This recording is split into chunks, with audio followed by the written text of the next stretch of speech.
Bom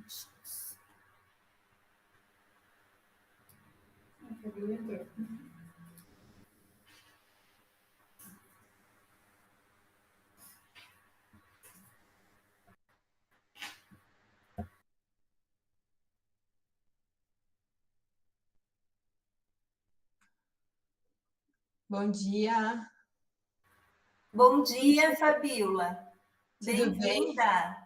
Bom dia, tudo bem? Tudo bem? Logo vamos te apresentar aí também. Sim. Deixa eu só.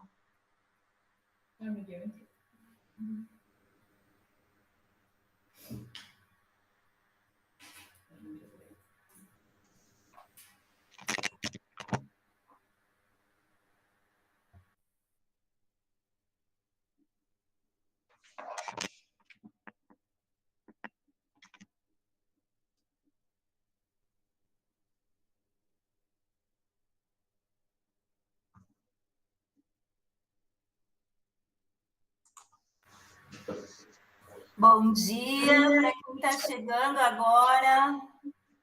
Então, nós vamos começar, pessoal. Bom dia a todos. Talvez uma das últimas, assim, online. Vocês vão querer daqui para frente presencial, as palestras. Comecem a refletir que nós estamos finalmente saindo da pandemia, né? Parece um sonho ou estamos acordando do pesadelo. E daqui para frente a gente vai começar a conversar com vocês para ver se vocês fazem a opção de permanecer online ou uma parte online, uma parte presencial, e a gente vai encontrando a melhor estratégia para conseguir trabalhar, para conseguir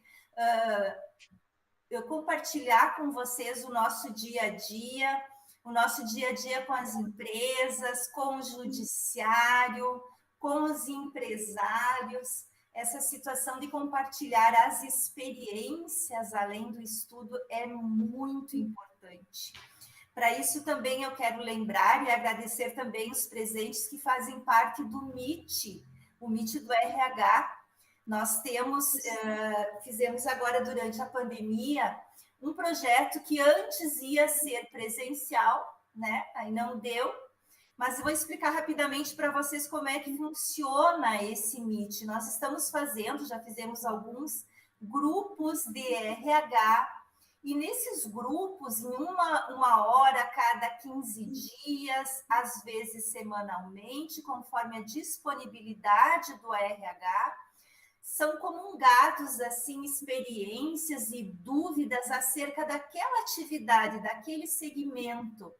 Essas dúvidas que passam pelo coração da empresa, como fazer como lavrar ali uma infração, alguma penalidade, advertência, suspensão, como fazer algum tipo de acordo, que atitude ter com um funcionário em determinado momento, como não fazer, né? Que estratégias podemos ter em relação a um excesso de pagamento de horas extras, enfim, dúvidas que são tiradas nesse encontro, é uma mentoria, né, de apoio RH, colocando-se nesses momentos o conhecimento jurídico e a experiência do dia a dia, compartilhando com os RHs, ali uma ou duas pessoas por empresa, e em grupos pequenos, aquelas situações que importam realmente para a empresa. Não é um conhecimento vão, é um conhecimento muitas vezes trazido a pedido da própria pessoa que integra a empresa e que está com dúvida em algum momento. Tá? Essa é a parte do consultivo trabalhista. Agora, e um projeto específico, né? Um dos projetos. Eu quero apresentar, falando em consultivo trabalhista para vocês, a nova integrante do nosso time que está presente hoje na palestrinha aqui, é a Fabíola Pressoto. Bem-vinda, Fabíola. A Fabíola vai falar um pouquinho com a gente rapidinho, Fabíola, para a gente não se delongar, mas ela é muito bem-vinda. Ela tem uma experiência do contencioso e que ajuda muito no consultivo e também no consultivo, inclusive compliance, que eu vivo falando para vocês devagarinho para não assustar, mas vivo colocando. e ela veio para o nosso time, então é muito bem-vinda. Obrigada, Gilce. Bom dia a todos aí que estão nos acompanhando. É um prazer estar aqui com vocês hoje. E como a Gilce disse, eu tenho um pouquinho de experiência e espero poder agregar e ajudar um pouco da forma que eu puder, cada um de vocês. E vou estar sempre à disposição, trabalhando junto com a Gilce aí, para poder ajudar vocês. Então, é um prazer estar participando e estar sendo apresentada agora nessa reunião. Então, estamos à disposição para qualquer dúvida e para ajudar vocês aí. Tá certo? E a Fabiola está bem atuante, já começou a mandar parecer para as empresas, semana que vem já começa com auditoria, estamos fazendo colocação de regimento interno, código de conduta, então assim, colocando as coisas no limpo, né? Aquela segurança jurídica que todo mundo quer, pelo menos o quanto dá nesse país tão difícil de se trabalhar. Nós temos aqui conosco também a Amanda, que é do Timão, aqui na parte civil com a gente, né? E está aqui na palestrinha também, estamos todo mundo à disposição no escritório. E vamos começar, pessoal, vamos lá. Então, o que a gente vai falar hoje? Eu achei importante trazer para vocês duas situações específicas que a gente vê que dá bastante economia para as empresas. São duas situações trazidas pela reforma trabalhista. Uma é operacional, é do dia a dia das empresas, mas que ao fazê-la, às vezes dá problema e isso cai no judiciário porque faltou alguma coisinha no passo a passo. Eu estou falando da nova modalidade de rescisão contratual, que é a rescisão por acordo, e que agrega muito em relação ao momento de rescisão contratual. Trata-se de conduzir a situação de uma forma a conciliar os interesses do empregado e da empresa, de modo que não gere uma reclamatória trabalhista, que é sempre o nosso objetivo, deixar a empresa com segurança jurídica.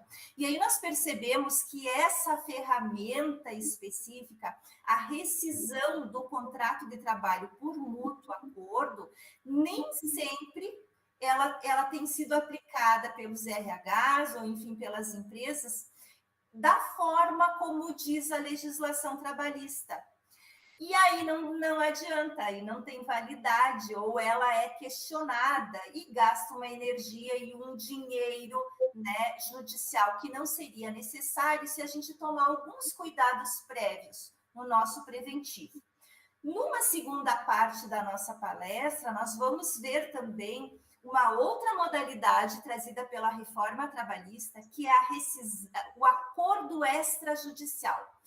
Eu vou explicar melhor depois, mas trata-se de fazer um acordo em conjunto com o trabalhador e colocar isso na justiça para homologação judicial, evitando também todo aquele desgaste, morosidade e gasto com prova, com perícia a longo prazo, pegando a situação conflituosa na sua raiz e resolvendo com o empregado. E também mediante alguns requisitos que nós temos que lembrar para que dê certo. Não adianta fazer da forma errada, que depois vai ser impugnada de alguma forma. Então, nós vamos ver no nosso item 1 ali do material de vocês, e vocês vão receber esse material depois, tá? A demissão por acordo. É uma modalidade de rescisão trazida, como eu disse, pela reforma trabalhista. É uma demissão ou uma rescisão do contrato consensual. O próprio nome diz, vem de ambas as partes. E aí eu quero lembrar para vocês uma noção do direito civil acerca do que é o consenso, pessoal. O consenso é um encontro de vontades. E para eu ter uma vontade em relação a alguma coisa sólida, que não seja questionada depois, eu tenho que estar informado da situação. E quando se trata de relação de emprego, eu sempre falo para vocês, nós temos uma assimetria de poder, o que significa que o consenso, a aceitação do empregado, ela tem que ser provada, ela tem que ser informada e provada, sob pena de alegação futura de coação. Ali que está uma grande fragilidade no uso do acordo, da demissão, perdão, por acordo, certo? É ali que nós encontramos depois algumas situações de dissídio ou de situação judicial levada a efeito para dizer que houve uma espécie de coação ou que o empregado teria sido conduzido a fazer uma demissão por acordo, ao passo que ele não queria, por vício de consentimento. Então, vamos ver no nosso material ali. O Rodrigo está manobrando para nós. Obrigada, Rodrigo. Antes da reforma trabalhista, eu coloquei no nosso e-book para vocês lembrarem, porque era uma prática muito comum das empresas antes da reforma trabalhista. O que acontecia? O empregado queria sair da empresa, né? Ele tinha todo o ânimo de sair, mas ele não queria pedir demissão para não perder as verbas respectivas, para não receber uma rescisão mais enxuta. Ele queria que a empresa demitisse. E a prática errada, que configura inclusive estelionato, que lesa os cofres públicos, era de fazer um acordo com ele, é isso que não existe mais, tá? Era de fazer um acordo com ele, no sentido de que o empregador faria uma rescisão do contrato sem justa causa, aí depositaria os 40% do FGTS e ele devolveria a multa do FGTS. Então, em muitas situações isso acontecia e a empresa, tanto o trabalhador quanto a empresa, num desconforto, enfim, mas com isso ele conseguia também o seguro-desemprego. E ali lesa, além de tudo, além da relação de integridade da empresa com o seu trabalhador, os cofres públicos. Isso era uma prática muito comum e condenável. A gente via, inclusive as empresas pegavam o mesmo advogado para ambas as situações, para representar a empresa e também o empregado, ou então contratava um amigo que faria o serviço para ambos, né? A reforma trabalhista, verificando que a sociedade estava agindo dessa forma, de uma maneira reiterada, fez uma modalidade diferente de rescisão que fica no meio termo. Essa rescisão por acordo, então, um perde um pouquinho, o outro perde um pouquinho, mas ambos economizam e conseguem se livrar. Então, nem o empregador vai ter que pagar todas as verbas e ficar na promessa de um recebimento ali de volta da multa do FGTS, que era uma coisa assim, né, descabido, né? E o empregado também querendo sair, mas ele não precisa pedir demissão e perder as verbas respectivas. Então, esse foi um meio termo. Nós podemos passar, Rodrigo, ali, ó. Foi legalizada essa situação da demissão por acordo, desde que, e aí vieram os artigos da CLT respectivos, as partes cumprissem o determinado na regulamentação nova. Então, essa modalidade antiga que trazia lesão às partes, aos cofres públicos, e que deixava num desconforto e que não evitava a ação trabalhista, porque era uma fraude, e quando a gente se mete numa fraude, por mais que tenha sido uma espécie de acordo com a outra parte, estava errado. Já na gênese daquela negociação estava errado. Agora, com uma situação regulamentada, é possível fazer de uma forma bem informada, que dê consenso. E aí nós vamos ver o outro slide que o Rodrigo colocou para nós, ó. A demissão por acordo, ela ficou num mix, no meio, entre o pedido de demissão, em termos de verbas remuneratórias, né?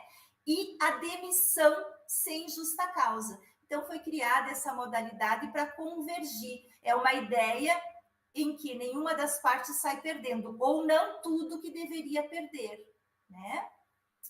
Vamos ver o outro, então. Só que nós temos que, para isso, pessoal, cumprir o que diz a CLT. E ao cumprir o que diz para a CLT, a gente tem que ter o cuidado na relação trabalhista de informar o empregado acerca dos seus direitos.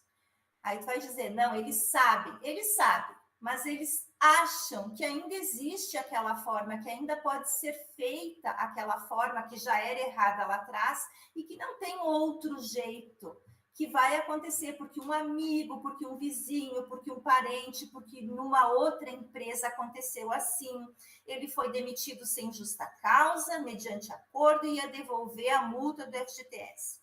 Não, pessoal, risca isso. Passou, tá? Para quem nunca fez, ótimo, maravilhoso. E agora nós temos uma solução que converge o interesse das duas partes. E aí ele tem que ser informado dos direitos dele. O que ele vai receber? Segundo o artigo 484-A da CLT, ele vai receber por metade, duas coisas por metade. O aviso prévio, se for indenizado, e a multa do FGTS, que vai para 20%. Então, o que vocês vão perceber aqui nesse item 1 aqui por metade, já é uma economia substancial para a empresa. Ou seja, no aviso prévio e indenizado, já vai se pagar apenas metade, porque é por acordo. Ele não precisa ser avisado com os 30 dias e a empresa arcar com os 30 dias. A indenização sobre o saldo do FGTS também passa para metade, 20%. Isso é uma economia substancial para a empresa, porque tem trabalhadores que têm um saldo alto no FGTS. E aí, tu pagar 20% ao invés de 40% é uma boa estratégia de economia, em especial quando a empresa tem alta rotatividade, né? Ou tem vários funcionários nessa situação. E aí nós vamos ver no número 2 do nosso item ali, as demais verbas trabalhistas, as verbas rescisórias, as outras, são pagas na integralidade. Então, ele não vai ter prejuízo nenhum em relação ao saldo de salário, as outras verbas que nós vamos listar, que vocês bem sabem também, ele não vai ter prejuízo nenhum. Ele só tem que estar ciente de que o aviso prévio indenizável ele vai receber por metade. E a parte da multa do FGTS, ele vai receber 20%. O que vai acontecer também em relação ao saldo do FGTS? Ele pode movimentar 80% do saldo do FGTS. Ele não vai ter direito a retirar os 100% do saldo. Mas 80% é um bom valor, é um bom percentual. Isso não determina que o acordo de demissão vá dar errado. Quando o empregado é bem orientado, ele pode se posicionar sim nesse sentido, de fazer essa opção, não bem, né, e sem essa possibilidade dele argumentar depois que não tinha esclarecimento suficiente. O que também ele não vai receber? Ele não vai receber, depois vai ter um slide específico para vocês não esquecerem, o seguro-desemprego. Então, é muito importante, ele fez um acordo, ele não vai receber o seguro-desemprego. Mas lembrem lá atrás, quando se faz um acordo demissional assim, é porque o empregado também quer sair. Então, nós já temos um argumento forte ali para que ele não esmoreça nessa intenção e não fique pressionando a empresa para ser demitido e ganhar tudo, uma vez que para ele também é bom sair, ele também tem a intenção de sair, né? Preservados os termos do acordo. Como funciona? Eu meio que já falei ali, mas escrevi também para vocês. As partes têm que estar esclarecidas e consensualizadas, porque senão depois o acordo pode ser anulado na Justiça do Trabalho. E acontece? Sim. E já tivemos no escritório? Sim. Já tivemos empregados que pediram a rescisão por mútuo acordo e depois entraram na justiça pedindo a reversão dessa rescisão por mútuo acordo, se dizendo coagido, se dizendo não esclarecido o suficiente. e algumas empresas nós tínhamos a documentação necessária para provar que ele tinha todo o conhecimento acerca dos seus direitos, né? Inclusive estava de má fé, e em outros momentos a empresa se descuidou e não tinha a documentação necessária, simples registros que eu vou mostrar para vocês quais são. Como funciona? Após o acordo, a empresa precisa providenciar a documentação, a rescisão, tudo igual, o exame demissional, o pagamento das verbas rescisórias. Esse pagamento deve ser feito em 10 dias também, tá? Então, não há nenhuma perda em relação a essa parte da rescisão para o trabalhador. O que ele vai perder, e não é perder, é aceitar em termos de acordo a partir do esclarecimento, é metade do aviso prévio indenizado, metade da multa e não movimentar 80% do saldo, né? Então, ele não vai movimentar 20% do saldo do FGTS, e não vai receber o seguro-desemprego. Vamos ver adiante no nosso material. Se vocês tiverem dúvida, vão perguntando. Temos uma dúvida? Vamos ver, então. Estão pedindo se o aviso prévio pode ser trabalhado. Pode ser trabalhado. Como? Lidi, bem-vinda. Lidi, ótima pergunta. O aviso prévio nessa modalidade pode ser trabalhado, sim. Só que daí, como foi trabalhado, não vai pagar apenas 50%. Então, tem esse ajuste apenas, é de se combinar. Não, eu vou ficar mais 30 dias na empresa, vou trabalhar o meu aviso prévio, o aviso prévio é integral. Inclusive com aqueles diazinhos lá, 3 por ano, aumentando, né, em relação a isso na parte do pagamento, tá? Lídia, então é isso. Existe, só que tem que pagar integral daí. Só o indenizado é que cai para 50%. Agora, pessoal, vocês vão receber no e-book, daí vocês vão pegar um canetão, porque eu não quero vocês sem esses documentos quando acontecer um acordo, porque é simples, coloca isso na estratégia da empresa, nos processos internos da empresa, é muito tranquilo de fazer. E depois isso vai ser documentação suficiente para afastar uma alegação lá de coação, de falta de esclarecimento, que estava errado aquele acordo. Por quê? Porque é importantíssimo, está escrito ali para vocês, fazer uma carta de rescisão. Vejam vocês, quando tem uma rescisão por acordo, de qualquer forma, alguém que tem que tomar a atitude de começar essa conversa, né? Normalmente é o empregado que vem pedir uma rescisão por acordo. Então, o que acontece, pessoal? Ele vem pedir a rescisão por acordo, além desse esclarecimento, você vai pedir para ele fazer a próprio punho, do jeitinho dele, numa folha lá. Não põe um documento padrão para isso. Você vai pedir para que ele escreva que ele solicita uma rescisão por acordo, uma demissão por acordo. E qual é o motivo disso? Porque vou viajar, pode ser por qualquer coisa. Porque não vou mais trabalhar, porque fiquei rico, estou que nem a Helena lá na praia, né? Vamos brincar um pouquinho com a Helena, ela não está escutando, está lá no fundinho lá. Ele coloca da forma dele, da forma mais simples possível, porque tem um outro emprego em vista. Então, ele escreve lá, o João, a Maria, não sei o quê, põe a data e assina, com erro de português, do jeitinho dele. Esse documento é muito importante para o advogado depois usar, se houver alguma ação pedindo a reversão desse acordo. E acontece, eu quero que com vocês não aconteça, tá? Então, ele vai fazer esse pedido por escrito. Agora, se essa conversa da rescisão por acordo partiu da empresa, e a empresa que quer, mas vai conversar com ele para ver se ele quer também fazer esse acordo. Aí sim a empresa pode ter um documento padrão. De qualquer forma, eu coloquei os requisitos ali, ó. Essa carta, daí a carta de rescisão. Aí você coloca em relação ao RH as verbas rescisórias, como é que vai ser, para ele ter essa ciência, né? Não precisa colocar os valores, mas colocar ali que você vai receber, o empregado que optar está ciente de que vai receber, metade do aviso prévio indenizado, 20% da multa, os direitos que eu falei aqui que estão no nosso material, que vocês sabem também, vocês vão colocar isso, a empresa pode ter como um documento padrão, quando ela parte para isso, e ele vai assinar esse documento, colocar que está informado a respeito, que aceita no próprio documento, de preferência, quando parte da empresa, que tem ali, não precisa ser uma coisa especial, 2 testemunhas para dar validade ao ato.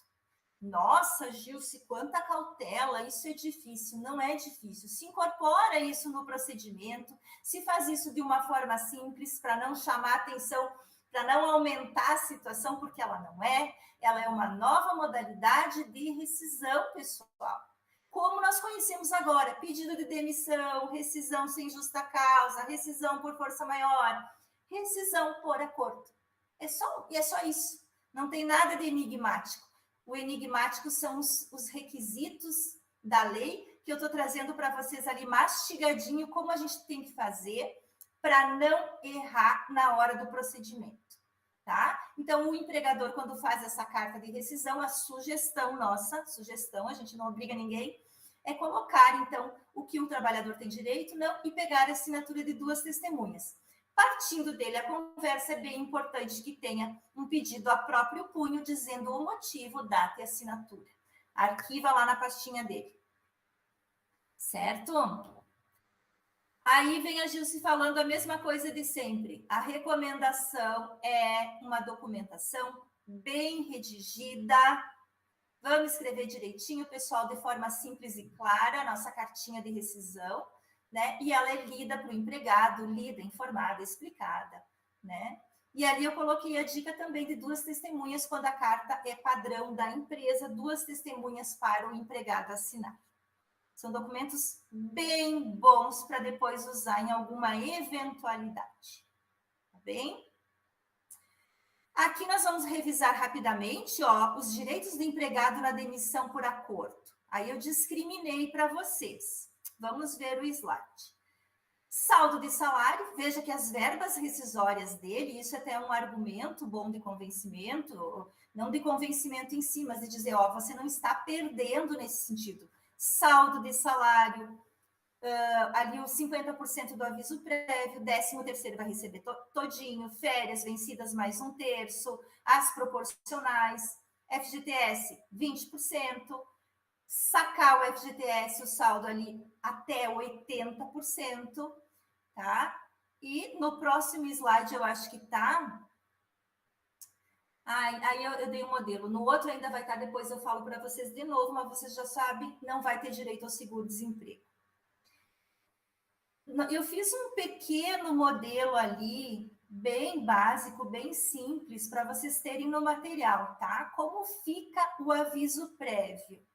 Olha a pergunta da Lid, como é importante, está escrita aqui, ó. Aviso trabalhado. As regras são iguais às da demissão sem justa causa. Ou seja, o trabalhador cumpre os 30 dias de aviso e recebe o valor, tá? E se for indenizado, já decoramos, né? 50%. Fiz um cálculo, um modelo bem básico para vocês ali, considerando anos de serviço também. Então, aviso prévio indenizado. Digamos que esse trabalhador tem 2 anos de tempo trabalhado. A última remuneração dele teria sido 2.000, acréscimo de 6 dias, aquela lei de 3 dias a mais por ano. O cálculo, então, 2.000 dividido por 30, vezes os 6 dias de complemento anual, R$400. O aviso prévio para a empresa, se fosse numa demissão sem justa causa, 2.400, e na demissão por acordo, 1.200. Pessoal, faz diferença numa estratégia, faz diferença durante o ano de trabalho, faz diferença quando eu tiver quantidades de trabalhadores, tá? Só cuidem para cuidem os requisitos, tá? E aqui vem a palavra de ordem, eu coloquei isso para vocês, para tirar da cabeça do trabalhador que acha que ainda existe aquela situação dele, não, eu vou fazer um acordo, e o acordo é eu devolvo a multa e vou receber o seguro-desemprego e mais o resto. Isso não, né? Não era certo nem antes, agora não é nem necessário, tá? Então, ele não tem direito ao seguro-desemprego, tá? Na legislação. Márcia, o que a Márcia perguntou? Gil, se eu fizer um acordo para transferir ele para outra empresa do mesmo grupo, tem muitos que querem sair porque precisam do fundo, mas querem ficar na empresa. Para transferir para outra empresa do mesmo grupo, aí tem outros requisitos. Agora, a situação de querer ficar na empresa e não querer, portanto, se desligar daquele CNPJ, não vai dar certo acordo, né? Vai ter que ser sem justa causa mesmo, porque não tem como. O acordo ele tem que ser consensual. Porque, de qualquer forma, a Justiça do Trabalho, pessoal, nós temos que ter esse olhar, ela só existe porque ela é protetiva. Ela não teria razão de ser se ela não protegesse o hipossuficiente. Ela seria descabida, ela seria justiça comum. Então, nesse aspecto de proteção, que é o princípio da Justiça do Trabalho, ela vai olhar isso, se o trabalhador está sendo protegido. E uma das formas de proteger o trabalhador, uma vez que ele é hipossuficiente, é ter a certeza que ele foi bem esclarecido e que ele está bem assistido nesse esclarecimento. Que ele tem o seu advogado, ou que ele está com o sindicato. E se ele não quer, ele não quer, porque depois vai dar problema, vai dar ação trabalhista de reversão. E aí vem uma reversão assim, ó. Não apenas para transformar aquele acordo, que na verdade não era acordo de verdade, na cabeça dele, em demissão sem justa causa. O que acontece ali é que vem junto um pedido de dano moral. E se provado, se a empresa não tiver a documentação, se a empresa não tiver os requisitos da legislação, que ela pode, de uma forma simples, colocar nos procedimentos, ela tem que se cuidar. Se ela não tiver essa situação, ela é condenada também em danos morais, né? Então, Márcia, não. Claro que cada caso é um caso. A minha personalidade é bem firme em relação a dar os nortes direto, porque se eu tiver dúvida em alguns sentidos, meus clientes também vão ficar perdidos. Mas, quando se aborda uma situação específica, a gente pode ver melhor, Márcia, depois, especificamente algumas situações, a gente vê outros caminhos. Então, nem todo não é absolutamente não, nem todo sim é sim, porque direito depende. Então, aqui a resposta é não. Mas vamos conversar para ver outros caminhos também, tá? O direito é assim, ele é a interpretação. Vamos lá, se tem mais. Eu acho que quem pulou um slide, Rodrigo, eu ou tu? Ah, sim, foi o Rodrigo, né? Quais os benefícios do acordo trabalhista? Isso aí, quando ele quiser fazer um acordo, depois o trabalhador quiser aquele acordo na modalidade antiga e ficar incomodando vocês, que acontece, a gente vai ter que falar para ele nessa argumentação sensata da nova legislação e dizer que não é possível porque a nova legislação traz essas características dessa forma, né? E que vocês não vão fazer irregular, simples assim, mas com os elementos que eu coloquei aqui no e-book que eu vou falar para vocês. Quais os benefícios do acordo trabalhista para a empresa? Já falei, economia com os gastos rescisórios, em especial a redução por metade da multa do FGTS. Tem empresas menores que sofrem muito com o pagamento da multa do FGTS. É castigado, pessoal, a multa do FGTS fica cara nos 40%. Vamos tentar, quando der certo, dentro dos requisitos, fazer o acordo.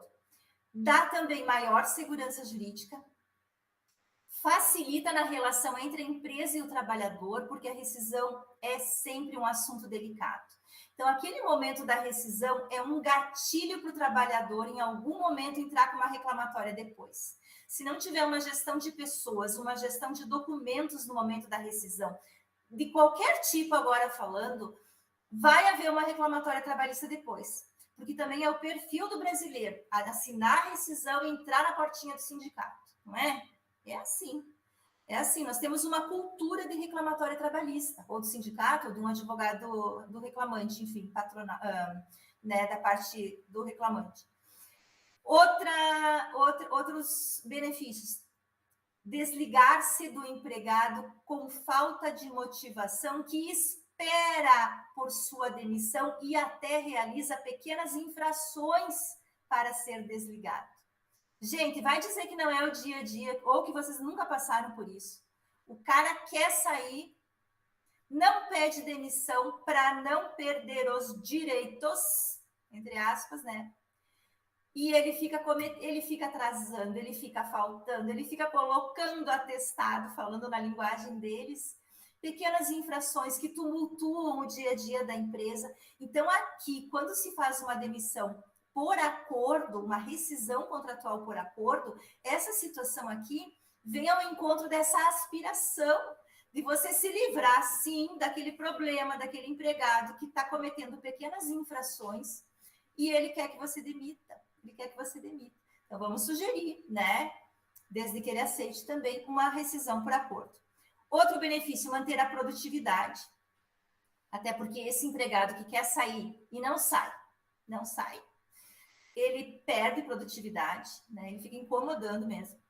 Oportunidade de avaliar causas de rotatividade com maior tranquilidade. Quando se faz um acordo na demissão, a gente tem aquele momento paz.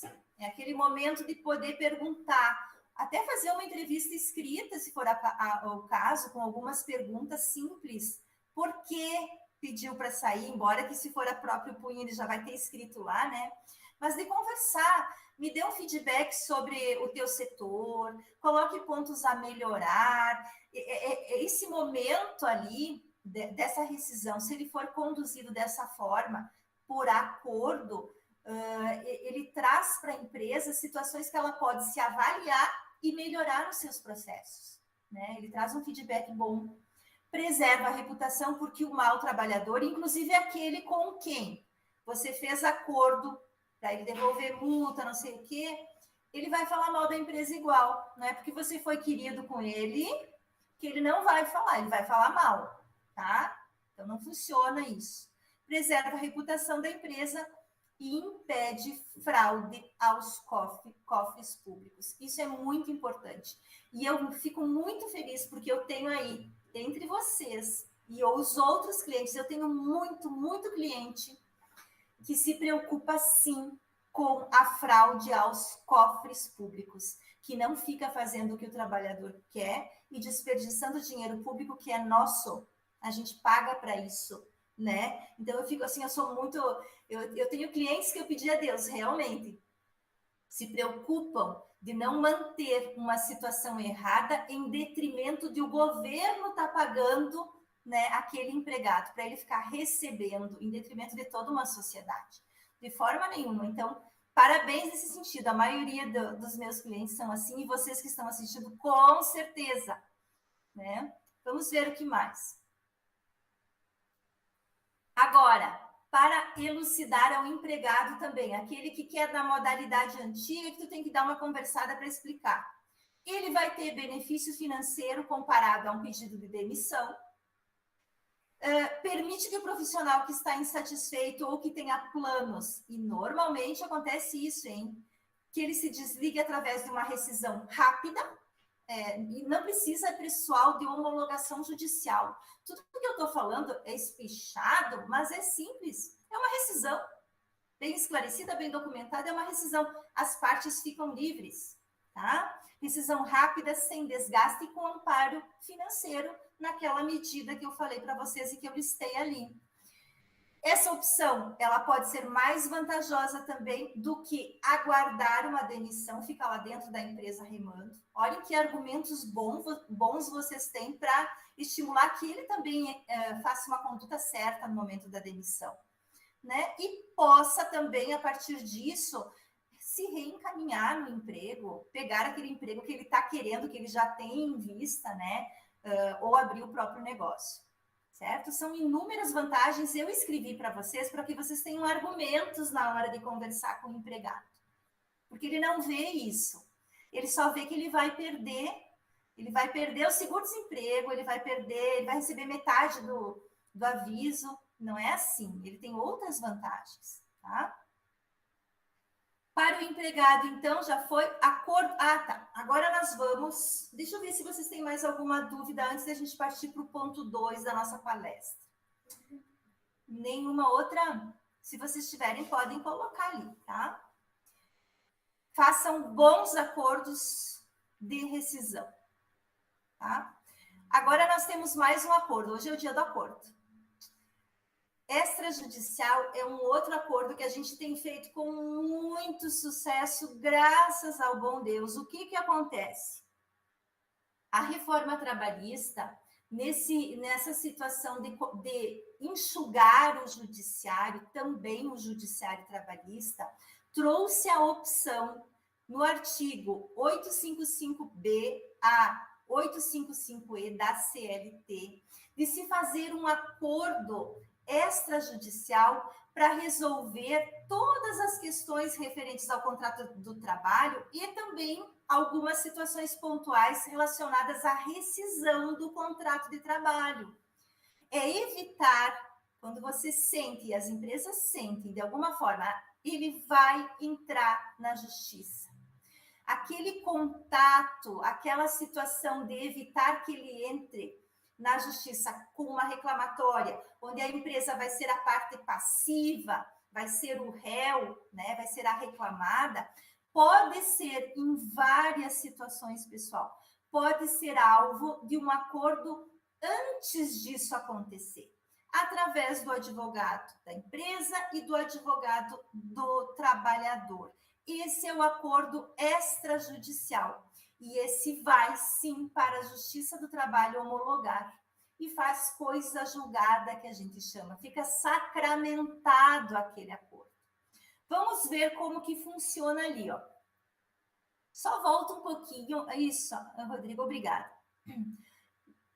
Mais uma vez eu vou lembrar para vocês uma situação de direito civil que faz parte daquela vontade de fazer o acordo, daquela situação de que o empregado, a empresa argumenta, a empresa mostra as vantagens, a empresa faz concessões, mas fazem um acordo onde as duas partes realmente querem nessa situação, não mais para rescindir o contrato de trabalho, mas para resolver as pendências de toda essa contratação trabalhista.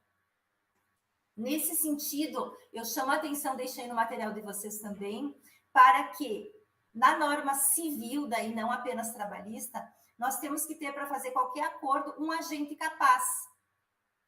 E fazer um acordo sobre alguma coisa que seja lícita, não seja proibida, vedada por lei.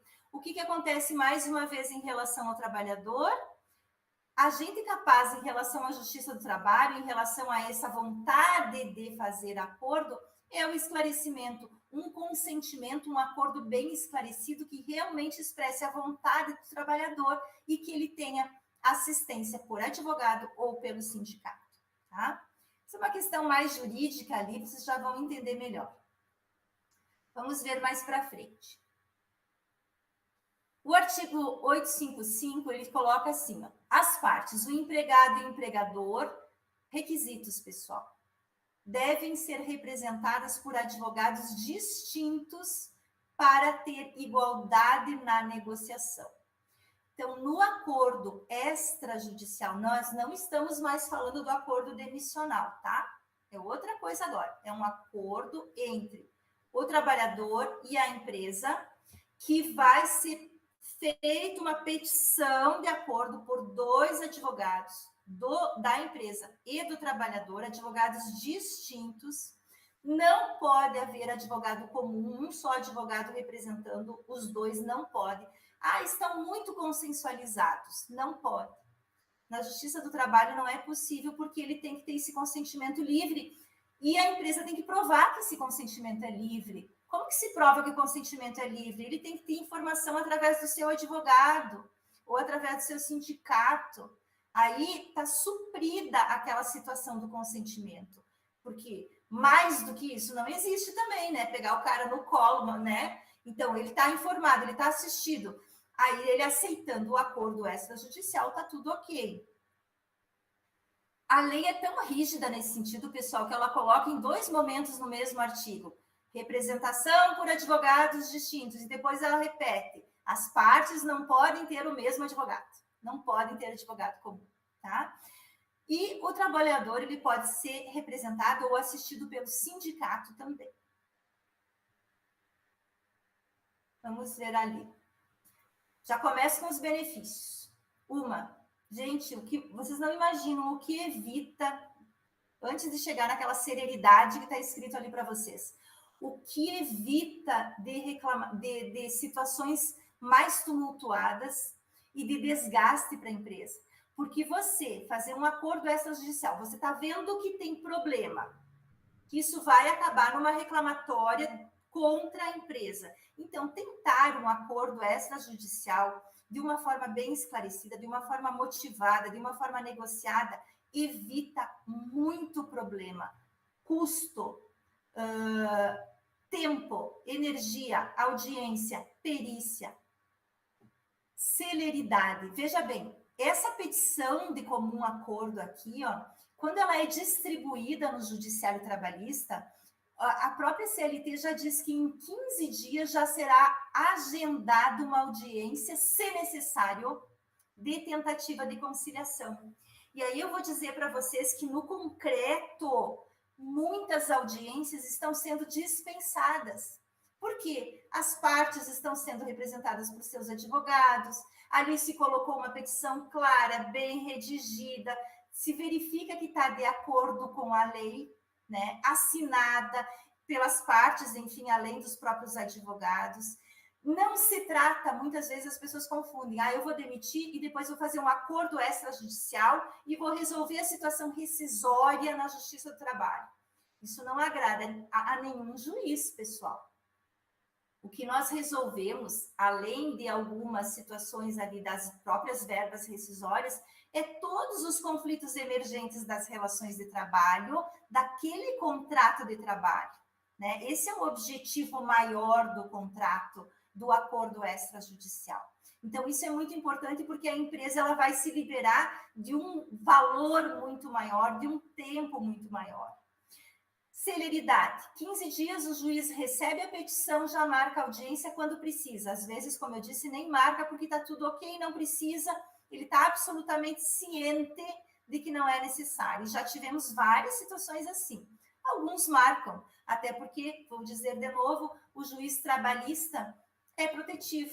Então, às vezes, eles querem conferir se realmente o trabalhador está, mesmo tendo um advogado próprio, se ele está aquiescendo com o acordo em todos os seus termos, tá? Esse acordo, ele dá segurança jurídica, acaba com futuros litígios trabalhistas, como eu falei.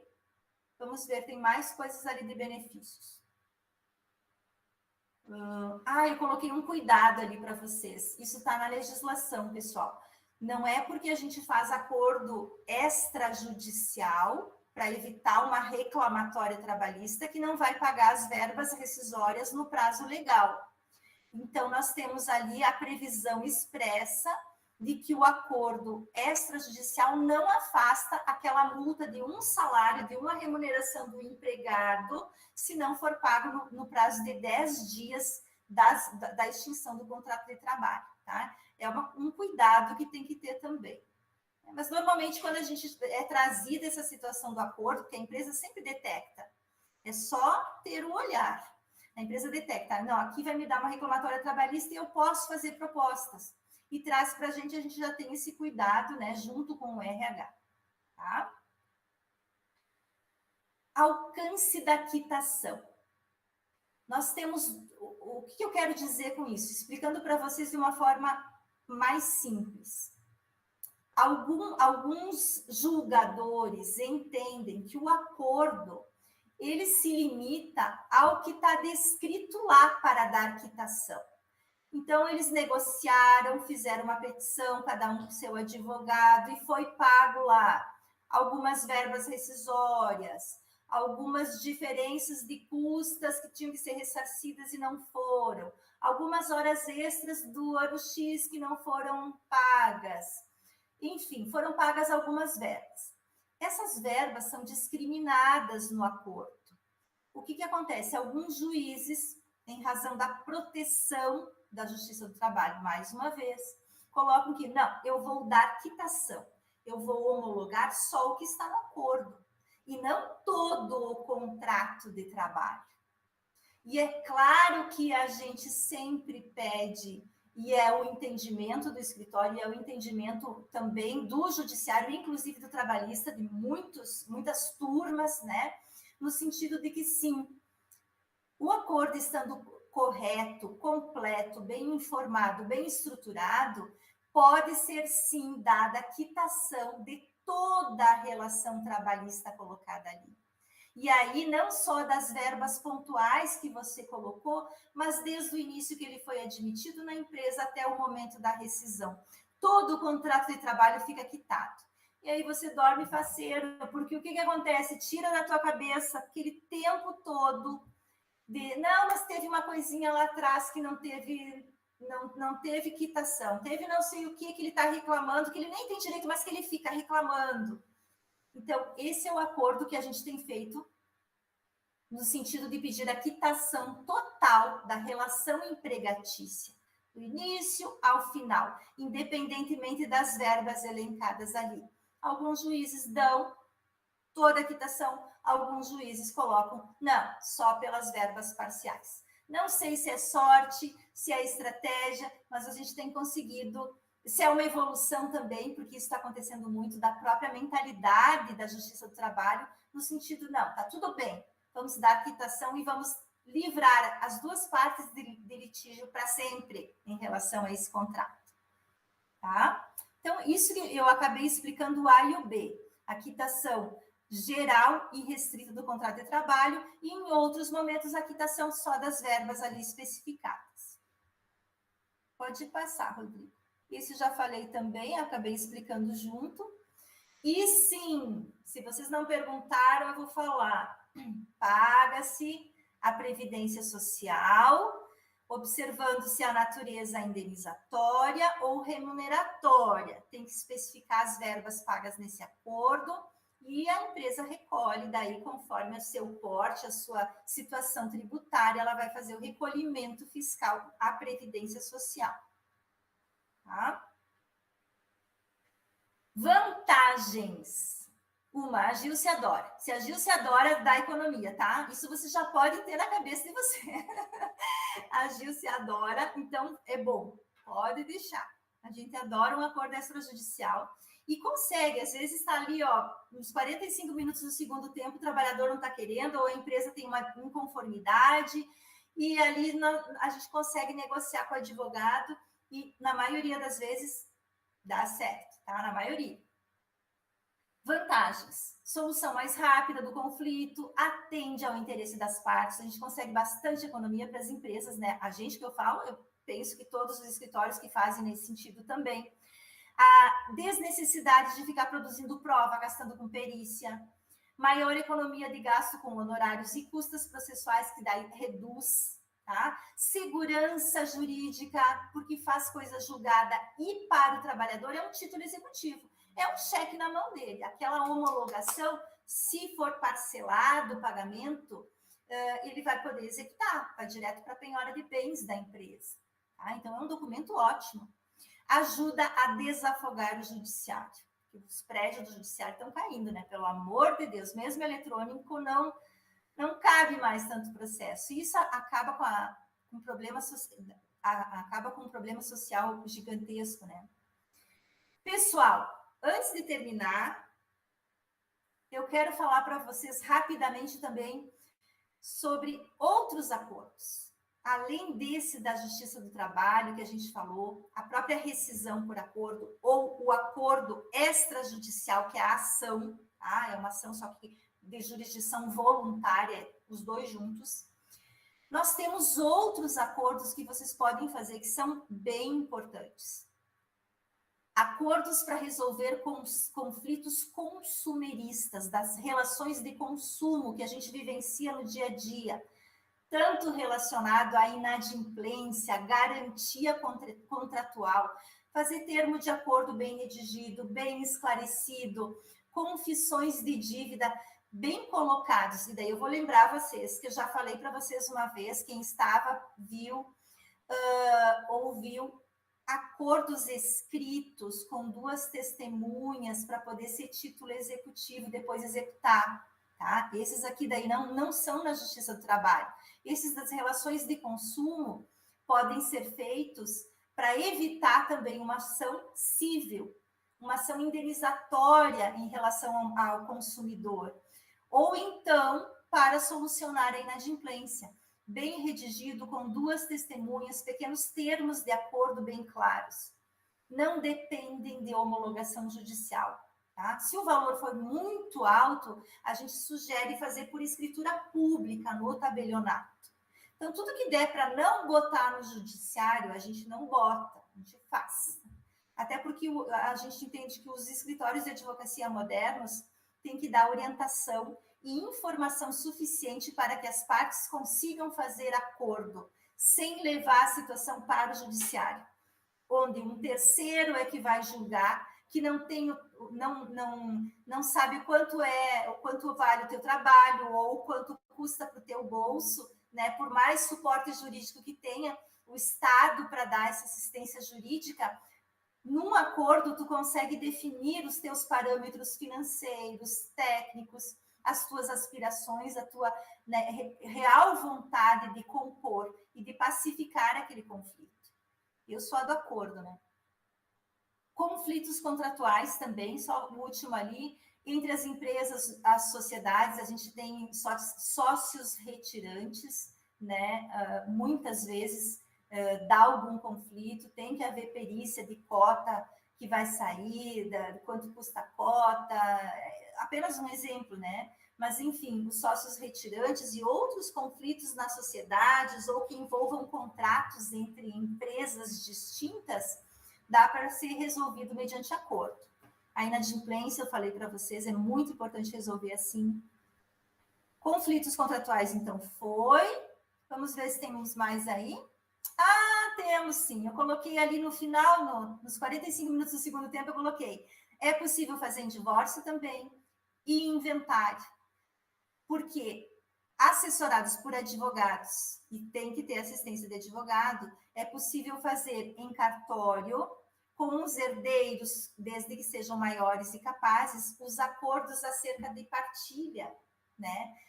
Entre o casal, e aí, claro que vão ser maiores e capazes, mas consensualizados, né? E sem filhos menores, o divórcio. Então, ele pode ser feito com a presença do advogado, a gente leva a situação através do cartório, sai toda a documentação necessária para fazer o divórcio. E sai todos os registros, né, através das escrituras públicas que vão ser averbadas, inclusive a alteração do estado civil, que depois é averbado no registro civil. O inventário, da mesma forma, exige herdeiros maiores e capazes, mas pode ser feito extrajudicialmente. O que pode ser feito também, ó, acordo em relação à guarda, pensão alimentícia, filhos menores, só que daí esses tem que botar onde? No judiciário para homologação, tá? Então, na verdade, aquela situação que eu coloquei antes, acordos, a partir de um esclarecimento das partes, dá para fazer acordo em todas as áreas. Algumas tem que colocar no judiciário para fazer homologação, algumas no tabelionato para ter documentos rígidos para fazer as averbações, né? E outras sequer isso, só através do próprio escritório, com um documento bom e que resolva a situação. Tá, pessoal? Vamos ver se temos dúvidas. Pode falar para mim? A Silvana diz: o prestador de serviço onde paga o valor combinado pelo contrato mediante a nota fiscal. Uhum. É possível fazer acordo para que não venha solicitar vínculo empregatício no futuro? Não. Olha, os meus não e o sim direto, que depois pode depender, tá? O que acontece ali? Tem uma base anterior a esse acordo, que é fazer um contrato bom de prestação de serviço, certo? Onde tenha cláusulas que coloquem exatamente que vai ser esse autônomo, que vai ser um prestador de serviço, que não há vínculo empregatício e outra situação fática para esse tipo de caso. Quando se tem um prestador de serviço, a gente tem que saber que, na prática, ele não pode ser tratado como um empregado, porque toda prática que leve a uma subordinação de alguém, ela pode gerar um vínculo empregatício. Então, se ele responde às ordens ele é prestador de serviço num contrato, e o contrato está bem legal, bem bonitão ali, mas no dia a dia ele tem um horário regulado pela empresa, ele tem ordens dadas diretamente na prática, por e-mail, por WhatsApp, verbais, no dia a dia, ele fica subordinado àquela empresa. Ele trabalha com exclusividade ou não, porque a pessoa pode ter mais do que um contrato de trabalho para aquela empresa. Ou seja, a prática é que dá o vínculo. Então, quando a gente orienta as empresas no sentido de não gerar vínculo empregatício, onde não tem, a gente cuida da documentação e dá uma consulta em relação a isso para a empresa, para ela rever a sua prática em relação, por exemplo, aos representantes comerciais, para não fazer um controle tamanho que configure um vínculo empregatício, porque ele não é empregado, então ele não pode ser tratado como um empregado. É isso que dá o vínculo empregatício, tá? Então, no dia a dia, a empresa tem que se cercar de medidas escritas e práticas que afastem por si o vínculo empregatício. Salvo isso, ele pode sim, mesmo tendo um contrato, entrar na justiça. E se ele provar que a subordinação, pessoalidade, exclusividade, habitualidade, aquele artigo 2º, 3º da lei da CLT, que mostra o vínculo empregatício, a empresa vai pagar os últimos 5 anos, tá? Então, é isso que tem que cuidar. Não sei se consegui responder. Foi quem perguntou? A Silvana? Silvana, se tiver mais dúvidas. Quem mais tem dúvidas? Ela agradeceu. Obrigada, Silvana. Obrigada por perguntar. Aqui é uma solidão desse lado. É uma solidão. Só eu e a Amanda aqui. Mas vocês ficam pequenininhos, né? Por falar nisso, vamos abrir a câmera, quem quiser, para a gente fazer um print. Daí a Amanda pode fazer para nós, o Rodrigo, se puder também. Nós queremos ver vocês, isso